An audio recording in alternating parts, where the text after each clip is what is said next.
বাচ্চাদের স্বপ্ন দেখতে শেখান। বাচ্চারা কিন্তু স্বপ্ন দেখে। কিরকম স্বপ্ন? আমরা যে কোনো সময় তাদের স্বপ্নটাকে খুব বেশি ইগনোর করি।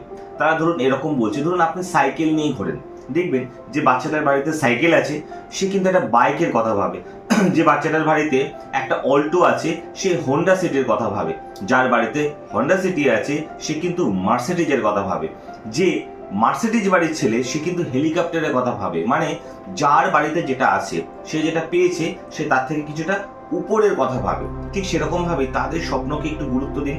দেখবেন আপনি যে কোনোভাবেই তাদের স্বপ্নের সাথে সাথে নিজেকে অনেকটা আপগ্রেড করে ফেলেছেন। আপনি নিজেও ভাববেন যে কি করে ওখানে পৌঁছানো যায়, এবং যখন বাচ্চাও সেই স্বপ্ন দেখবে আপনার সঙ্গে শেয়ার করবে, তাকে ডিমোটিভেট করবেন না যে আমার দ্বারা হবে না, আমাদের এরকমই সামর্থ্য, তা নয়। তাকে জিজ্ঞাসা করুন কি করলে আপনি ওইখানে অ্যাচিভ করতে পারেন এবং সে কি করলে ওইখানে অ্যাচিভ করবে। তবেই দেখবেন আপনার সঙ্গে বাচ্চার বন্ডিংটা খুব স্ট্রং হয়ে উঠছে।